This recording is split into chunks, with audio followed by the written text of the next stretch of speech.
आप हमारे चैनल को सब्सक्राइब कर लीजिए और हाँ, साथ ही बेल आइकन भी प्रेस कर दीजिए ताकि हम जो भी न्यूज़ अपडेट करें वो सबसे पहले आपके नोटिफिकेशन बार में पहुंच सके और आप उसे सबसे पहले देख सके। दादा का नाम लेकर राज ठाकरे पर पवार का पलटवार। आदाब, लंतरानी न्यूज़ लाइव में आपका स्वागत है। मैं हूं ज़ीशान शेख।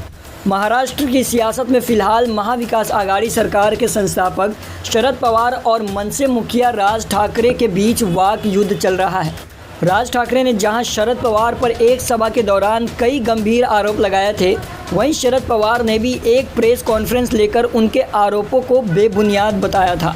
पवार ने प्रेस कॉन्फ्रेंस के दौरान राज ठाकरे को न सिर्फ गलत साबित करने की कोशिश की, बल्कि उनके दादा प्रबोधनकर ठाकरे का नाम लेकर उन पर तंज भी कसा।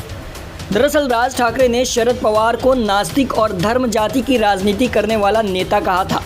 इसका जवाब देते हुए शरद पवार ने कहा कि मैं नास्तिक नहीं है, मैं भी मंदिर में जाता हूं, लेकिन दिखावा नहीं करता। उन्होंने कहा कि जिन लोगों को मैं जानता हूं, जिनका मेरे जीवन पर असर है, उनमें से एक प्रबोधनकर ठाकरे भी है, जिन्होंने हमेशा उन लोगों का विरोध किया है जो भगवान और धर्म के नाम पर अपना फ़ायदा करने में जुटे रहते हैं। प्रबोधनकर ठाकरे ने कभी भगवान और धर्म का अपनाने आलोचना नहीं की, हालांकि उन्होंने हमेशा उन लोगों का विरोध किया जो इसका गलत फ़ायदा उठाने की कोशिश करते हैं। पवार ने कहा कि हम लोग प्रबोधनकर ठाकरे के लिखे हुए लेख पढ़ते हैं, लेकिन दुर्भाग्य से उनके ही परिवार के कुछ लोग इसे नहीं पढ़ रहे हैं। प्रबोधनकर केशव सीताराम ठाकरे वैसे तो किसी पहचान के मोहताज नहीं है, हालांकि लोग उन्हें एक समाज सुधारक और प्रभावी लेखक के रूप में जानते हैं। लोग उन्हें एक नेता, लेखक, पत्रकार, संपादक, प्रकाशक, वक्ता और धर्म सुधारक जैसे रूप में भी जानते हैं। उनका जन्म 17 दिसंबर 1885 को महाराष्ट्र के पनवेल में हुआ था। शिवसेना प्रमुख बाला साहेब ठाकरे उनके पुत्र थे। महाराष्ट्र नवनिर्माण सेना प्रमुख राज ठाकरे ने एक बार फिर मस्जिदों से लाउडस्पीकर हटाने का मुद्दा उठाया है। इस बार उन्होंने महाराष्ट्र की उद्धव ठाकरे सरकार को अल्टीमेट देकर डेडलाइन तय की है। राज ठाकरे ने कहा कि अगर 3 मई तक सरकार मस्जिदों से लाउडस्पीकर नहीं हटाएगी तो इसका परिणाम भुगतना पड़ेगा। उन्होंने कहा कि राज्य की मस्जिदों के सामने तेज़ आवाज़ में लाउडस्पीकर से हनुमान चालीसा बजाया जाएगा।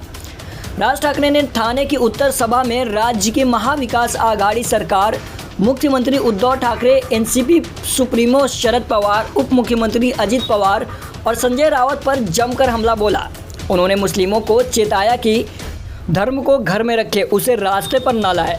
शिवसेना सांसद संजय राउत ने मनसे प्रमुख राज ठाकरे पर पलटवार करते हुए कहा, ये जो लाउडस्पीकर बज रहा है ये भाजपा का ही भोंपू है।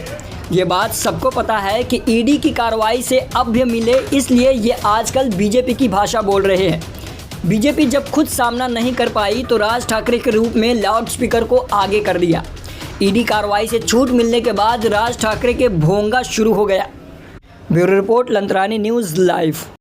आप हमारे चैनल को सब्सक्राइब कर लीजिए और हाँ, साथ ही बेल आइकन भी प्रेस कर दीजिए ताकि हम जो भी न्यूज़ अपडेट करें वो सबसे पहले आपके नोटिफिकेशन बार में पहुंच सके और आप उसे सबसे पहले देख सकें। तो देखते रहिए लंतरानी न्यूज़ लाइव।